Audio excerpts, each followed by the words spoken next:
शांति। आज नवरात्रि का छठा दिन माता कात्यायनी की पूजा और आराधना पूरे भारतवर्ष में बड़े ही भाव विभोर से भगत आत्माएं अनेक प्रकार की स्त्री पुरुष माता बहनें भाई सब मिल करके बड़े भाव स्वरूप से माँ को याद कर रहे हैं। माँ का यह स्वरूप परिपक्व अवस्था का स्वरूप है, जिसमें कि एकदम पक्की अवस्था को धारण किए हुए माता अपने पूरे परिवार को संगठन को मजबूत करके चलती है। माता का ये स्वरूप भी हम सबको यह स्मृति दिलाता है कि परिवार में अनेक प्रकार के विघ्न बाधाओं से माता कैसे अपने परिवार को बचाती है, कैसे अपने परिवार की रक्षा करती है। तो इसी तरीके से परमात्मा ने भी हमें यही स्मृति दिलाया है, नारी माता वही संपूर्ण है जो अपने घर परिवार में रहते हुए अपने आप को और अपने परिवार को हर तरीके से सुरक्षित रखती है, संगठन में रखती है। तो इनकी यह स्मृति हमें स्मृति दिलाती रहती है कि हमें भी ऐसे ही अपने परिवार को मजबूत रखना है। तो आज विशेष रूप से बाप दादा के महावाक्य भी हम बच्चों को यही प्रेरणाएं, यही स्मृतियां दिला रहे हैं। इन स्मृतियों के साथ याद करते हुए विशेष रूप से समय अनुसार जो नवरात्रि का पर्व चल रहा है, इसमें बाबा के महावाक्य भी बड़े ही गूढ़े और गहरे रहस्यों से भरपूर हम बच्चों को समझाने दे रहे हैं। तो आज है 1/10/2022 बाप दादा के साकार महावाक्यों में बाबा ने बहुत अच्छे भाव से हम बच्चों को समझाया है। मीठे बच्चे आपस में एक दो का रिगार्ड रखना है, अपने को मियाँ मिट्ठू नहीं समझना है, बुद्धि में रहे जो कर मैं करूँगा, मुझे देखकर सब करेंगे। प्रश्न में कौन सी अवस्था जमाने के लिए बहुत बहुत मेहनत करनी है? उत्तर में गृहस्थ व्यवहार में रहते स्त्री पुरुष का भान समाप्त हो जाए, मनसा में भी संकल्प विकल्प ना चले। हम आत्मा भाई भाई हैं, प्रजापिता ब्रह्मा के बच्चे भाई बहन हैं। यह अवस्था जमाने में टाइम लगता है। साथ में रहते विकारों की आग ना लगे, क्रिमिनल असॉल्ट ना हो, इसका अभ्यास करना है। माता पिता जो सर्व संबंधों की सैकरीन है, उसे याद करना है। गीत है आज का, बदल जाए दुनिया ना बदलेंगे हम। ओम शांति। यह बच्चों की गारंटी व प्रतिज्ञा है। प्रतिज्ञा कोई मुख से नहीं की जाती है। जब बच्चे बाप को पहचान लेते हैं तो प्रतिज्ञा हो ही जाती है।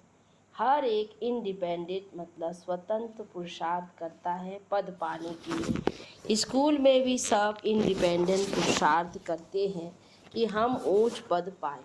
यहाँ आत्मा पढ़ती है और परमात्मा पढ़ाने लिए जीव आत्मा बनते हैं और इनमें प्रवेश कर इनको ब्रह्मा को और ब्रह्मा मुख वंशावली को पढ़ाते हैं। तो स्वयं ब्रह्मा को मुख वंशावली नहीं कहेंगे, ब्राह्मण मुख वंशावली है। ब्राह्मण ब्रह्मा मुख वंशावली है। ब्रह्मा शिव की मुख वंशावली नहीं है। शिव बाबा तो आकर इनमें प्रवेश कर अपना बनाते हैं। तो यह भी क्रिएशन है। पहले ब्रह्मा को रचते हैं, विष्णु को नहीं रचते। गाया भी जाता है ब्रह्मा विष्णु और शंकर। विष्णु शंकर और ब्रह्मा नहीं कहा जाता है। पहले ब्रह्मा को रचते हैं। ब्रह्मा का ऑक्यूपेशन अलग है। हर एक बात समझने की है। इनको तमेव मातश्च पिता कहा जाता है। तो वह है निराकार है ना। तो साकार में मात पिता चाहिए तब पूछते हैं। मम्मा को माँ है, कहेंगे हाँ, ब्रह्मा मम्मा की भी माँ है, ब्रह्मा की कोई माँ नहीं। ये माँ मना ब्रह्मा फीमेल ना होने के कारण सरस्वती को मम्मा कहते हैं। बाप पढ़ाते हैं तो यह भी पढ़ते हैं। जैसे तुम स्टूडेंट हो वैसे यह भी है। शिव बाबा कोई स्टूडेंट नहीं है। तुम बच्चे ब्रह्मा का मर्तबा भी देख रहे हो कि यह सबसे जास्ती पढ़ता है। देखते हो यह बरोबर नज़दीक है। पहले किसके कान सुनते हैं? यह ब्रह्मा सबसे नज़दीक है तो कहेंगे कि मम्मा बाबा जास्ती पढ़ते हैं। ये नंबरवार सब बच्चे पढ़ते हैं। भले ही बाबा कहते हैं जगदीश बच्चा मम्मा बाबा से भी अच्छा समझाता है। बाबा की मुरली पढ़कर धारण कर फिर गीता मैगजीन आदि बनाते हैं, क्योंकि यह शास्त्र आदि पढ़ा हुआ है। अंग्रेजी में भी होशियार है ना। जगदीश भाई जी को तो सभी लोग जानते हैं। जब बाबा ने उनका नाम संजय रखा, इसको कहा जाता है रिगार्ड। स्टूडेंट को एक दो का रिगार्ड रखना है। बाबा भी रिगार्ड रखते हैं ना, तो फादर को फॉलो करना चाहिए। भले अभी 16 कला नहीं बने हैं, नंबरवार तो होते हैं ना। कोई ना कोई भूले सबसे होती रहती है, इसलिए अपने को मियाँ मिट्ठू नहीं समझना है। जैसे कर्म बाप करते हैं अथवा मैं करूँगा, मुझे देख फिर सब करेंगे, तो एक दो का रिगार्ड रखना है। बाबा को भी रिगार्ड रखना पड़ता है। लोग कहते ये स्त्री पुरुष को भाई बहन बनाते हैं, तो जो बुद्धिमान बच्चा होगा तो झट कहेगा कि परमात्मा के बच्चे तो सब हैं, तो भाई बहन ठहरे ना। प्रजापिता ब्रह्मा के बच्चे भाई बहन हुए ना। भाई बहन बनना अच्छा है ना। बाबा के बच्चे बनेंगे तो वर्षा ले सकेंगे। वर्षा मिलना है शिव बाबा से, सबको वर्षा शिव बाबा से, ब्रह्मा बाबा द्वारा। तो ब्रह्मा कुमार कुमारी बनना पड़े, फिर कभी भी विकार में जा नहीं सकती, नहीं तो क्रिमिनल असॉल्ट हो जाए। बाबा कितना अच्छी रीति समझाते हैं, पवित्र रहने की युक्तियाँ भी बताते हैं। स्त्री भी कहती है बाबा, पुरुष भी कहते हैं बाबा, तो स्त्री पुरुष का भान टूट जाएगा। यह भी कहते हैं कि आदम और बीवी द्वारा सृष्टि की स्थापना हुई तो सब उनकी संतान ठहरे, भाई बहन ठहरे। कुमार कुमारी के लिए इतनी मेहनत नहीं है। जो सीढ़ी चढ़ गया है तो उनको उतरना पड़े, और उतरने में मेहनत है। ऐसे नहीं दोनों को अलग अलग रहना है, सिर्फ कंपेनियन होकर रहो। सतयुग में कोई अपवित्र नहीं होते, और वहाँ बच्चे का भी इंतज़ार नहीं होता है। यहाँ बच्चे का इंतज़ार करते हैं, वहाँ समय अनुसार आपे ही साक्षात्कार होता है।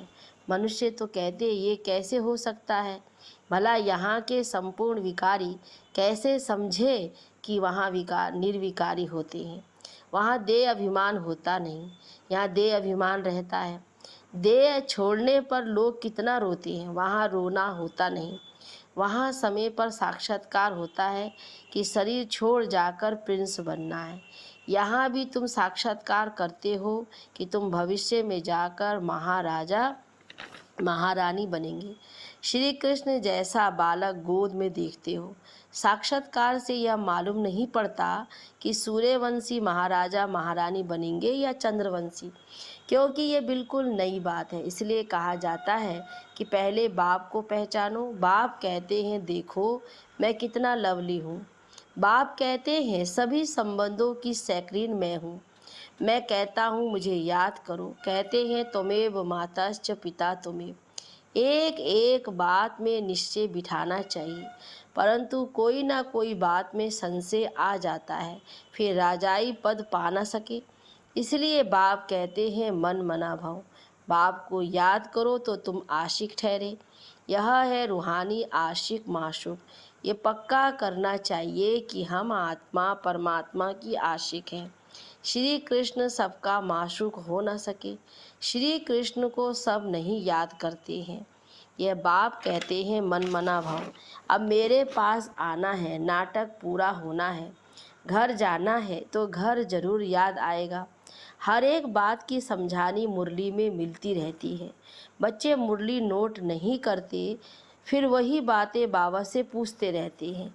बाबा तो मुरली में समझा ही देते हैं, फिर बच्चे बाबा कहता नोट ना करने से फिर भूल जाते हैं। मुख्य बात है आशिक और माशूक की। सभी भगत आशिक हैं क्योंकि परमात्मा को याद करते हैं। कहते मेरा तो एक दूसरा ना कोई। तुम बच्चे इस समय सब नई नई बातें सुनते हो, परंतु सुनते सुनते माया थप्पड़ लगा देती है। रावण कम थोड़ी है, बाप सर्वशक्तिमान है, माया भी सर्वशक्तिमान है। आधा कल्प माया का राज्य चलता है। अब बाप कहते हैं 5 विकारों का दान दे दो तो ग्रहण छूटे, फिर भी एकदम छूटता नहीं है। कई दान देकर फिर वापस ले लेते हैं। ये पैसों की बात नहीं, विकारों की बात है। साधु सन्यासी पैसे के लिए कहते हैं कि दान देकर वापस नहीं लेना चाहिए, क्योंकि इसमें उनकी कमाई है। कई मनुष्य फिर सन्यासियों के पास जाकर कहते हैं बच्चा चाहिए, कहेंगे हमारी आशीर्वाद से हो जाएगा। अगर बच्चा हो गया तो कहेंगे हमने दिया, मर गया तो कहेंगे भाभी। अगर एक का कुछ काम हो गया तो बहुतों का विश्वास फिर बैठ जाता है। ऐसे उन्हों की वृद्धि होती है। एक तरफ अपनी महिमा करते, दूसरे तरफ भावी कहते हैं, ड्रामा कहते मना। तुम इस समय अननोन वॉरियर्स हो।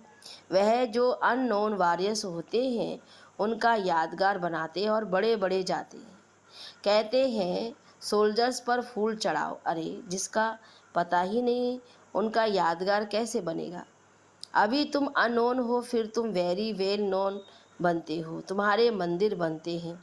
अभी तुम गुप्त में हो, राम राज्य स्थापन कर रहे हो। अच्छा मीठे मीठे सिकिलदे बच्चे बने हो ना, 5000 वर्ष के बाद मिले हो। किसी का भी गुम हुआ बच्चा अगर मिल जाए तो माँ बाप को कितनी खुशी होगी। बच्चा भी बाबा बाबा कहता रहेगा तो अभी विनाश होता है और तुम गुम हो जाते हो, अर्थात बाप से बिछड़ जाते हो। फिर कल्प के बाद बाप से मिलते हो तो माँ बाप का कितना प्यार रहता है। आधा कल्प तुम सुख भोगते हो, फिर धीरे धीरे दुखी होते हो। सन्यासी कहते हैं ना सुख तो काग विष्ठा समान है, वह विकार के लिए कहते हैं। गुरु नानक ने भी कहा है मूत पलेती कपड़ धोए, तो कौन धोएगा। वह एक परमात्मा ही है जिसको कहते ही हैं एको ओंकार सतनाम अकाल। सिख लोग ये गाते रहते हैं।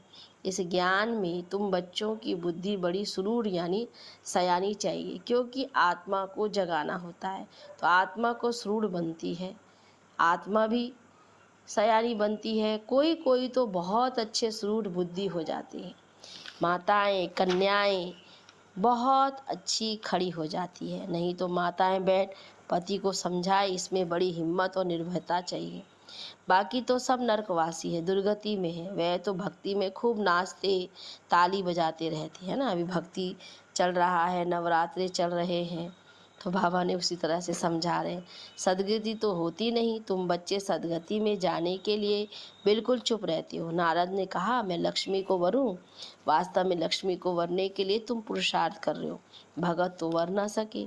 लक्ष्मी नारायण को कैसे राज्य मिला, कब मिला और वह कब कहाँ गए, यह सिर्फ तुम जानते हो। इसलिए तुम मंदिर में जाकर माथा नहीं टेकते हो, समझते हो कि हम ही लक्ष्मी नारायण बन रहे हैं। तुम्हारा माथा टेकना बंद हो गया है। वे कहते ये नास्तिक है जो माथा नहीं टेकती। वास्तव में तुम ही आस्तिक हो, नंबरवार पुरुषार्थ अनुसार। वह तो नास्तिक हैं जो परमात्मा को नहीं जानते। अभी तुम धन के बने हो, फिर भी माया थप्पड़ लगा देती है तो आरफन निधन के बन पड़ते हैं। भले ही बूढ़े हैं परंतु माया उनको भी जवान बना देती है। माया के तूफान आते हैं, तुम्हें एक दो का हाथ पकड़कर सहयोगी बन इस नई यात्रा पर बाप की श्रीमत पर चलते रहना है। सारा मदार है बुद्धि की यात्रा पर, अचल अडोल अंगद की तरह बनना है। अंत में वह अवस्था आनी है। अच्छा मीठे मीठे सिकिलदे बच्चों प्रति माता पिता बाप दादा का याद प्यार और गुड मॉर्निंग। रूहानी बाप की रूहानी बच्चों को नमस्ते, रूहानी बच्चों की रूहानी बाप दादा को गुड मॉर्निंग, नमस्ते बाबा नमस्ते। धारणा में एक दो का हाथ पकड़ सहयोगी बन बाप की श्रीमत पर चलते रहना है। बाप जो सर्व संबंधों की सैक्रीन है उसे बड़े प्यार से याद करना है। दूसरा, जैसे बाप हर बच्चे को रिगार्ड देते हैं ऐसे फॉलो करना है। अपने बड़ों को रिगार्ड जरूर देना है। वरदान में नथिंग न्यू के पाठ द्वारा विघ्नों को खेल समझकर पार करने वाले अनुभवी मूर्त भव। विघ्नों को देखकर घबराओ नहीं। मूर्ति बन रहे हो तो कुछ हैमर मना हथौड़ी तो लगेगी ही। हैमर से ही तो ठोक ठोक कर ठीक करते हैं। तो जितना आगे बढ़ेंगे उतना तूफान ज़्यादा क्रॉस करने पड़ेंगे। लेकिन आपके लिए ये तूफान तोहफा है, यानी अनुभवी बनने के लिए। इसलिए यह नहीं सोचो कि क्यों सब विघ्नों के अनुभव मेरे पास ही आने, नहीं। वेलकम करो, आओ। नथिंग न्यू का पाठ पक्का हो तो यह विघ्न खेल लगेंगे। अभी देखो माताओं की मूर्ति की कितनी पूजा हो रही है, उनको भी कितने छीनी हथौड़ी लगी, तब जाकर के इतनी उनकी पूजन हो रहा है। स्लोगन में सत्यता की विशेषता हो तो आत्मा रूपी हीरे की चमक चारों ओर स्वतः फैलती है। हीरे की चमक से बाबा कहते चारों ओर रोशनी फैलती है। सुनेंगे मातेश्वरी जी के अनमोल महावाक्य। अगर कोई ये प्रश्न पूछे कि यह जो अपने को इस संगम समय पर ईश्वरीय नॉलेज मिल रही है, वो फिर से अपने को सतयुग में मिलेगी? अब इस पर समझाया जाता है कि सतयुग में तो हम स्वयं ज्ञान स्वरूप हैं। देवताएं प्रारब्ध भोग रहे हैं, वहाँ ज्ञान की लेन देन नहीं चलती। अब ज्ञान की ज़रूरत है अज्ञानियों को, परंतु वहाँ तो सब ज्ञान स्वरूप है। वहाँ कोई अज्ञानी रहता ही नहीं जो ज्ञान देने की ज़रूरत रहे। अब तो इस समय अपने सारे विराट ड्रामा के आदि मध्य अंत को जानते हो। आदि में हम कौन थे, कहाँ से आए, और मध्य में कर्म बंधनों में फंसे फिर कैसे गिरे। अंत में हमको कर्म बंधन से अतीत हो कर्मातीत देवता बनना है। जो पुरुषार्थ अब चल रहा है, जिससे हम भविष्य प्रारब्ध सतयुगी देवताएं बनते हैं। अगर वहाँ हमको ये मालूम होता है कि हम देवताएं गिरेंगे, तो ये ख्याल आने से खुशी गायब हो जाती है। वहाँ गिरने की नॉलेज नहीं है, ये ख्यालात वहाँ नहीं रहती। हमको इस नॉलेज द्वारा अब मालूम पड़ा है कि हमको चढ़ना है और सुख की जीवन बनानी है। फिर आधा कल्प के बाद अपनी प्रारब्ध भोग फिर अपने आप को विस्मृत कर माया के वश होकर गिर जाती है। तो यह चढ़ना और गिरना अनादि बना बनाया खेल है। ये सारी नॉलेज अभी बुद्धि में है, यह नॉलेज सतयुग में नहीं रहती। दूसरा, कई मनुष्य ऐसे समझते हैं कि हम जो भी कुछ कर्म करते हैं, चाहे अच्छे चाहे बुरे कर्म करते हैं, उनका फल अवश्य मिलता है। जैसे कोई दान पुण्य करते हैं, यज्ञ हवन करते हैं, पाठ पूजा करते हैं, वे समझते हैं कि हमने ईश्वर के अर्थ जो भी दान किया वो परमात्मा के दरबार में दाखिल हो जाता है।